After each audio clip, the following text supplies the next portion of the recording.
Before he even noticed the mud, an acidic tang of unburned diesel and scorching metal assaulted his senses.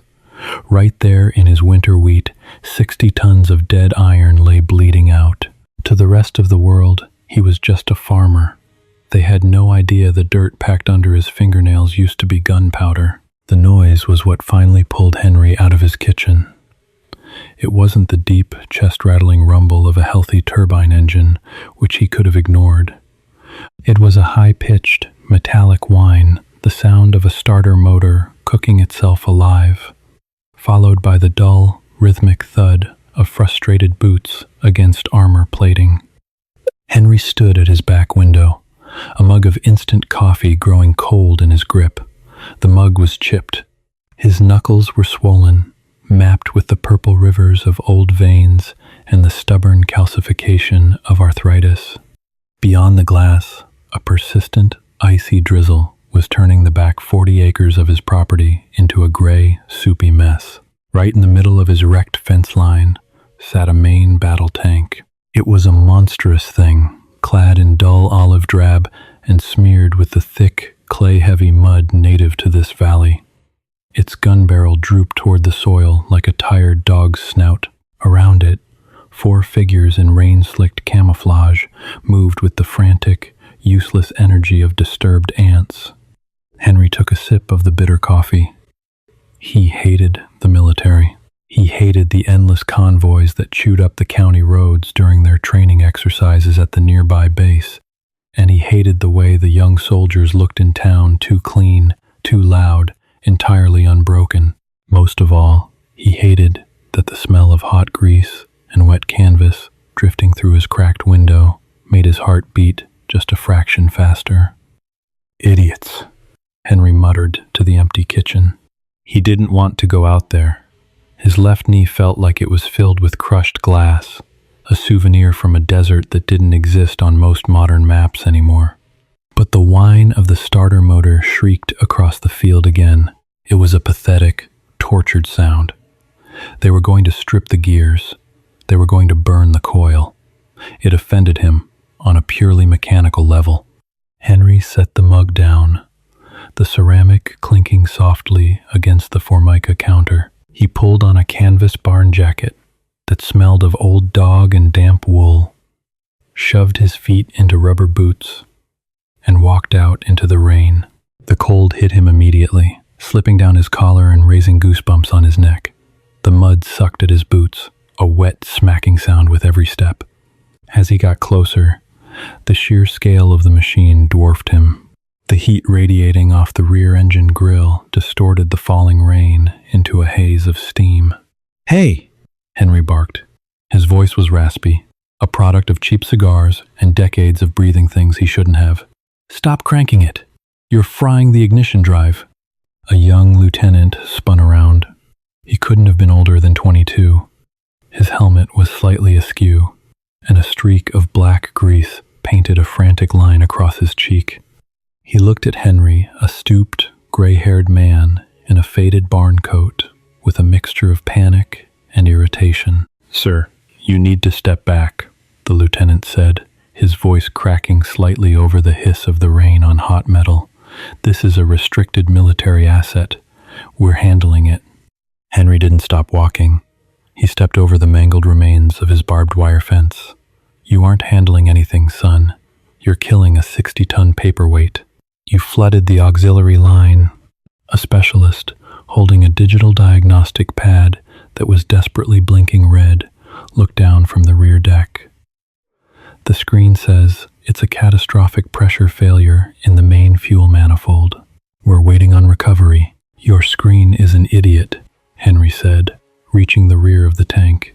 The heat was immense here, smelling of ozone and sulfur. He rested a bare, calloused hand on the armored slat. The metal was vibrating slightly, the dying heartbeat of a stalled beast. He closed his eyes for a second. The texture of the wet armor, the specific, heavy scent of military-grade lubricants. For a dizzying moment, it wasn't a wet field in the Midwest. It was a dust-choked highway. It was the screaming heat of a summer deployment. He pushed the ghost away. The computer only reads what the sensors tell it, Henry said, opening his eyes and glaring up at the crew. And the sensors on these things sit right beneath the primary intake bypass. When you hit that mud hole, Henry pointed to the massive crater of water and clay 20 yards back. You packed clay into the breather valve. The sensor thinks there's a pressure drop because it's suffocating, so it cuts the fuel to save the turbine. You don't need a tow truck. You need a wrench and a rag. The lieutenant puffed out his chest, the wet fabric of his uniform pulling tight. I appreciate your input, sir, but I have a convoy moving miles ahead.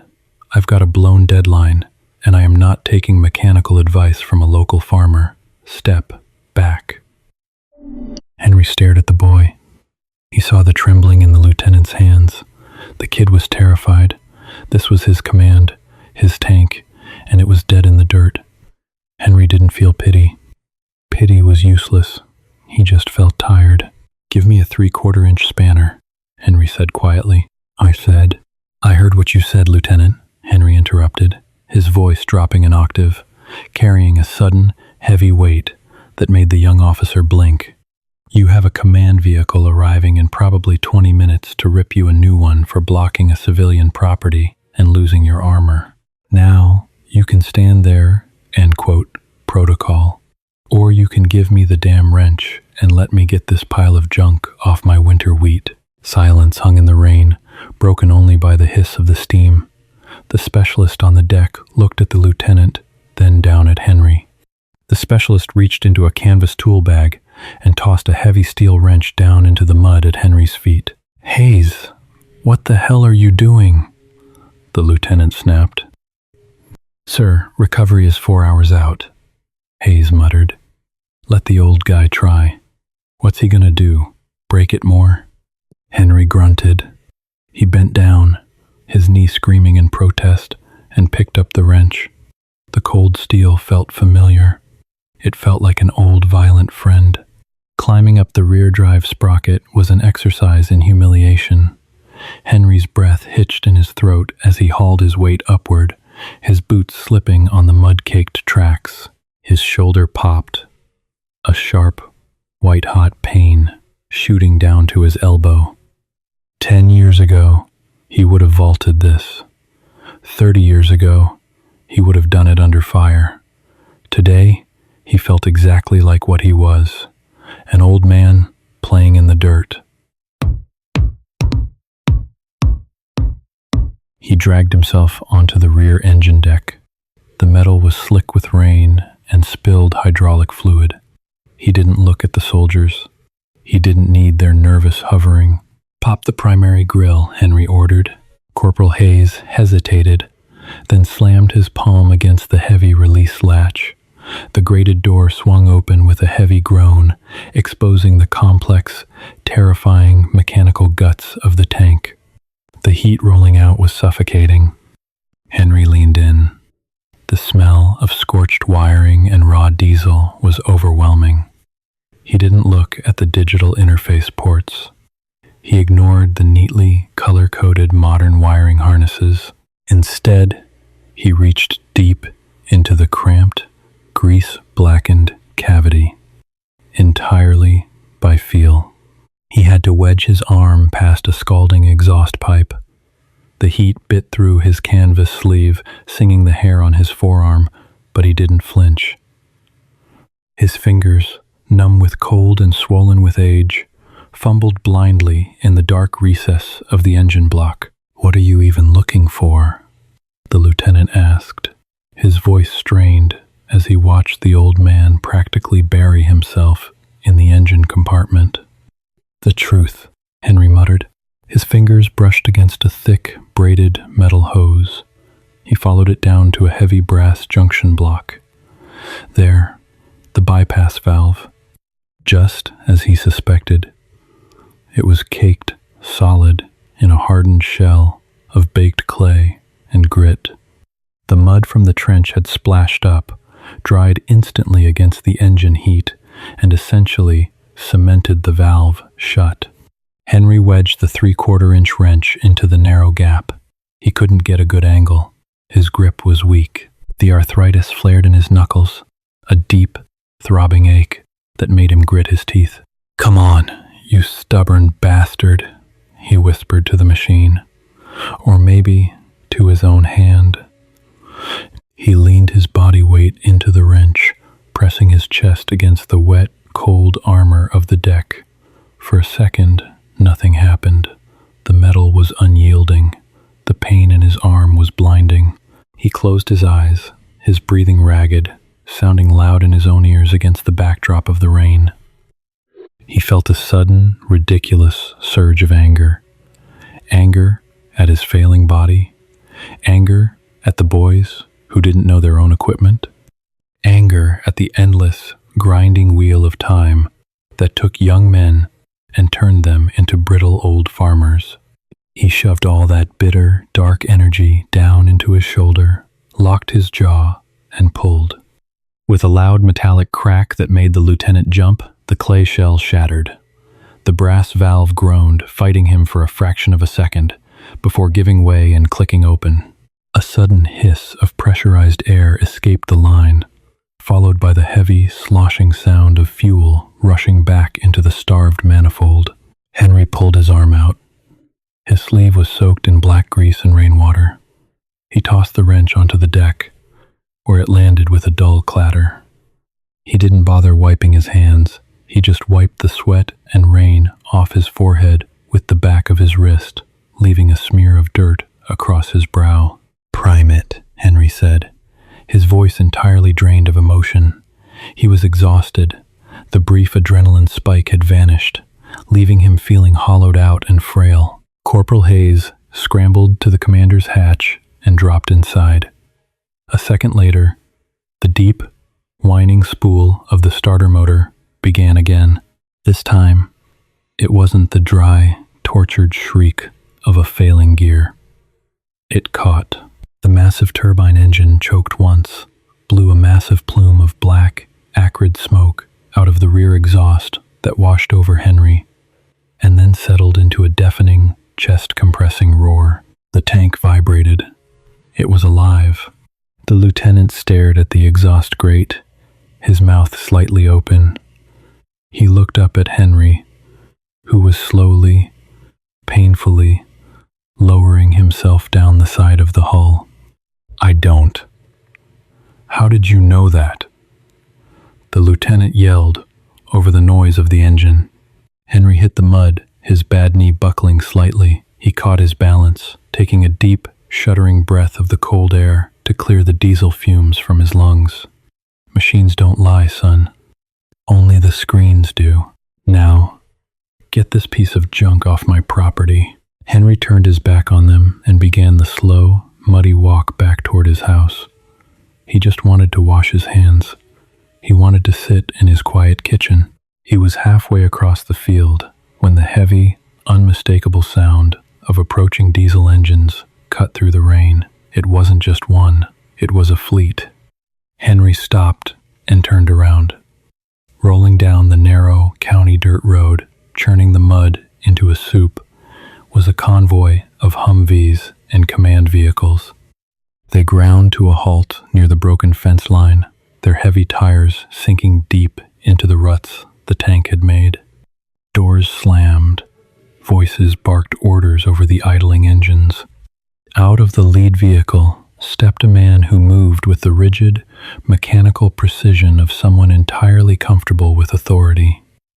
He wore a heavy rain poncho, but the rain couldn't hide the sharp, aggressive posture or the severe cut of his jaw. He didn't look at the mud.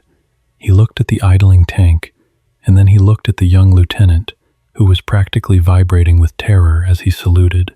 Even from 50 yards away, Henry could feel the tension. General Thomas Reed was not a man who tolerated failure.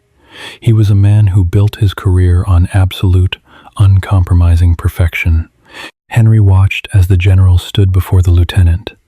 The words were lost to the wind and the engine noise, but the body language was universal. The general pointed sharply at the tank, then down at the mud.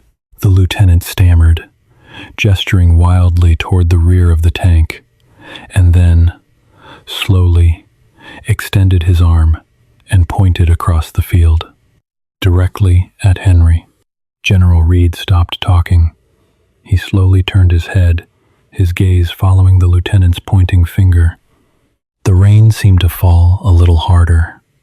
Henry stood in the middle of his ruined wheat field, his hands shoved deep into the pockets of his dirty barn coat, the grease drying on his skin. He didn't move. He didn't look away. The general demanded something from the lieutenant, a sharp, clipped question that made the young officer flinch. The lieutenant nodded frantically. Without another word to the soldiers, General Reed stepped off the dirt road.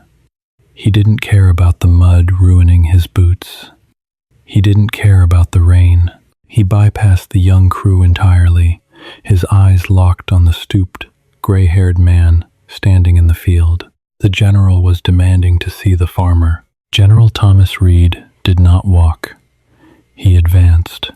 He treated the slick, treacherous clay of Henry's wheat field the same way he likely treated a hostile theater of operations, with sheer, arrogant momentum. The heavy clay sucked at his expensive tactical boots, trying to drag him down, but Reed just pulled his legs high, his jaw set like a vice. Henry watched him come. He didn't square his shoulders. He didn't adopt a parade rest stance. He just stood there, a slight slouch in his spine, letting the freezing rain run down the deep creases of his face. His left knee was throbbing with a dull, rhythmic pulse that perfectly matched the idle of the tank behind the general. His right hand, shoved deep into his coat pocket, was cramping around the ghost of the wrench he'd just used. The distance closed. 40 yards. 20. 10. The rain drummed a relentless, hollow beat against the general's synthetic poncho. As Reed stopped 3 feet away, the smell of him hit Henry. It wasn't the smell of sweat and fear like the young lieutenant. It was the sterile scent of dry-cleaned uniforms, air-conditioned command tents, and expensive aftershave. It was the smell of a man who looked at wars through satellite feeds and casualty spreadsheets. "The lieutenant tells me," Reed began, his voice a sharp, gravelly bark that easily cut through the ambient noise, "that a civilian just reached into a Block 4 turbine engine and blind bypassed the primary safety interlock. A procedure that isn't in any field manual printed in the last 20 years. Your lieutenant," Henry said, his voice flat and exhausted, "needs to spend less time reading manuals and more time learning what a choked engine sounds like." Reed's eyes narrowed. They were pale, cold eyes, accustomed to making men flinch. Henry didn't flinch. He just blinked the rain away. "You broke a federal seal on a piece of encrypted military hardware," Reed said, leaning in slightly, trying to use his height to intimidate. "You compromised the integrity of a 60-ton weapons system." "I unfucked your traffic jam," Henry countered. He pulled his grease-stained hand out of his pocket and wiped a bead of cold water off his nose. "And if you want to arrest me for it, fine. But let me go inside and grab a dry pair of socks first. My joints hurt, and I'm tired of looking at your armor." Reed opened his mouth, likely to deliver a dressing down that would have stripped the paint off a Humvee, but the words died in his throat. The general's pale eyes dropped to Henry's right hand. The grease was smeared thick over the knuckles, but the rain had washed a patch of skin clean on the web between his thumb and forefinger. There, faded into a blurry, unrecognizable blue smudge by decades of sun and shedding skin, was a tattoo. Just a jagged, crude spearhead. Reed's gaze snapped back up to Henry's face. He really looked at him now. Not as a farmer, not as an annoyance blocking a convoy. He looked at the shape of Henry's jaw, hidden under the gray stubble. He looked at the white, jagged scar that peeked out from the collar of his flannel shirt, trailing up the left side of his neck. The sterile, commanding aura around General Reed suddenly fractured. The rigid set of his shoulders dropped half an inch. Henry saw the recognition hit the man. He felt a deep, heavy, sinking sensation in his gut. He didn't want this. He had spent 30 years burying this. He had bought this useless, rocky patch of land in the middle of nowhere specifically because it was silent. "It's the intake bypass," Reed whispered. His voice had lost its bark. It sounded hollow, scraped thin by the sudden rush of a memory. "You crack the brass valve, and it forces the manifold to ignore the pressure drop." "It's a temporary fix," Henry muttered, looking away, staring at the tree line. "Burns the coil out if you run it too long. But it gets you off the X. It gets you out of the kill zone," Reed finished. The rain hissed against the mud. The idling tank, 100 yards away, suddenly sounded very far off. "I haven't heard that trick," Reed said, his chest rising and falling unsteadily beneath the poncho, "since a dust storm outside of Basra. Since a main gun took a glancing hit from an RPG and the whole engine choked on sand and its own exhaust." Henry closed his eyes. The cold rain vanished. Suddenly, it was 120 degrees. His lungs were full of silica and the suffocating stench of burning rubber. He could hear the screaming over the radio. He could feel the blood slick and impossibly hot coating his hands as he dragged a terrified, half-blind, 20-year-old corporal out of the commander's hatch of a dying Abrams. "Get up, Tommy. You don't get to die in this metal coffin. Get your ass up." Henry forced his eyes open. The Midwest rain returned, freezing and merciful. "That was a long time ago," Henry said. His voice was a rasp. "Different lifetime. Master Sergeant Cale." Reed breathed. The name sounded like a prayer and a curse all at once. "I'm just a farmer now, General." Reed took a half step forward. The mud didn't matter anymore. The convoy didn't matter. The terrified lieutenant watching them from the dirt road didn't matter. "They said you were dead," Reed said. The absolute certainty of the 2-star general was completely gone. He sounded like a confused kid. "After the ambush, the medevac manifest said you coded on the chopper." "I got better," Henry said dryly. The cynicism was a reflex, a shield he had worn for decades. But it felt heavy right now, too heavy to hold up. "Turns out I'm too stubborn to die in the sand." But my knee was blown to hell, and my shoulder was essentially held together by titanium pins and spite. They gave me a piece of paper, a chunk of metal on a ribbon, and showed me the door. Henry looked at the man in front of him. Thomas Reed. He remembered Tommy, a scared, skinny kid from Ohio who puked the first time they took mortar fire. A kid whose life Henry had bought by essentially trading his own body to the machinery of war. Look at him now, 2 stars on his collar, posture like a steel rod, a man who commanded thousands. "You look good, Tommy," Henry said quietly. It was the first time he had spoken without a sharp edge. Reed flinched at the name. His mouth opened, but no sound came out. The contradictions inside the general were warring openly on his face. He was a commander of a mechanized division. He was a terrified corporal trapped in a burning tank. He was an untouchable authority figure. He was a boy standing in front of the ghost who had dragged him from the fire. "I tried to find you," Reed finally choked out. "For years, Henry. I went to the VA. I dug through the Pentagon archives. Everything was redacted or lost. You just vanished." "I wanted to vanish," Henry said. He pulled his hands out of his pockets and crossed his arms, shivering slightly as the damp cold finally bit through to his bones. "I was tired of the noise. I was tired of the smell of diesel." He nodded toward the idling tank in the distance. "I see you never got tired of it." "I stayed in because of you," Reed said, his voice dropping to a harsh whisper. "Everything I built, the way I train my crews, the way I fight, it's all because I survived."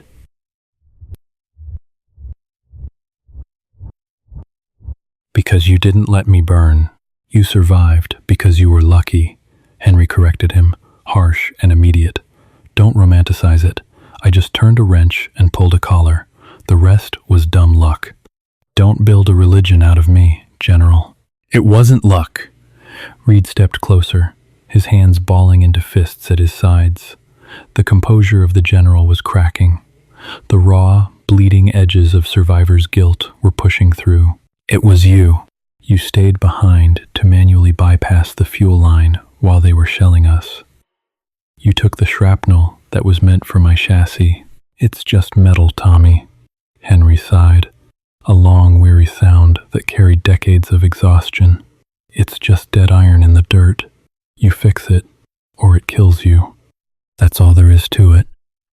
No heroes, just mechanics. Silence descended on them again, heavy and stifling despite the open field. Henry watched the general's face. He saw the wetness forming in the corners of Reed's pale eyes. It wasn't the rain. The general's jaw muscles were jumping, clenched so tight, Henry thought he might crack his own teeth. Reed was fighting a war inside his own head, trying to reconcile the immaculate, sanitized version of his military career with the muddy, broken reality standing in front of him. You need to get your boys moving, General, Henry said softly. The rain's picking up. Your convoy is sinking into my road. Reed didn't move. He stared at Henry, his chest heaving. The tears he refused to shed made his eyes glassy and bright. The absolute power and authority he carried everywhere he went had completely evaporated, leaving only a profound, crushing debt that he could never repay. Slowly, deliberately, General Reed took a step back. He brought his polished boots together. The squelch of the mud was obscenely loud. He didn't speak. He didn't offer a platitude. He just brought his right hand up, cutting through the freezing rain, and snapped a textbook, razor-sharp salute. It was a perfect salute. Rigid, absolute. It held all the respect, all the grief, and all the unspoken words that a 20-year-old corporal had never gotten to say to his master sergeant. Henry looked at the general's hand. He felt the phantom pain in his left shoulder flare up, hot and agonizing. He didn't want to do this. He had left the uniform behind. He had washed the blood off his hands a long time ago, but he looked at Tommy's eyes. He saw the desperate need for closure. He saw the kid who was still burning inside that tank, waiting for permission to finally climb out. Henry let out a slow breath. His right arm felt like lead. He pulled it out from where it was tucked against his chest. His joints popped. His elbow ground with a sickening, gritty friction. The movement was slow, imperfect, and painful. His grease-stained fingers, crooked with arthritis, touched the brim of an imaginary cover on his wet, gray hair. It was a terrible salute. Sloppy, broken. But as Henry held it there, he saw General Reed's chin tremble. A single tear broke free, mixing with the rain, cutting a warm path down the general's cold cheek. Reed didn't wipe it away. He held the salute, his eyes locked on Henry, the tears finally coming, silent and unstoppable. They stood there in the mud, two men anchored to each other by a violent, forgotten history, surrounded by dead grass and cold rain. After a long moment, Henry dropped his hand. He shoved it back into his pocket. "Go home, Tommy," Henry said, his voice barely a whisper. "Take your tanks and go home." General Reed held the salute for 1 second longer. Then he snapped his hand down. He didn't trust himself to speak. He just gave one sharp, jerky nod, spun on his heel, and marched back toward the dirt road. Henry didn't watch him leave. He turned his back to the convoy, letting the roar of the engines wash over him as the command vehicles finally began to roll out. He limped back toward his house, favoring his bad knee, the pain a familiar, grounding rhythm. By the time he reached his back porch, The heavy rumble of the armor was already fading into the distance, swallowed by the gray sky and the steady rain. Henry stood under the overhang, shaking the water off his coat. He looked down at his right hand. The grease was still there, black and stubborn. He opened his kitchen door, walked to the sink, and turned on the hot water. He picked up a rough pumice stone and a bar of lye soap, and he began to scrub.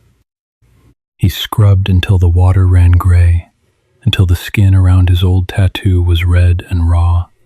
But the smell of the diesel lingered. It always did.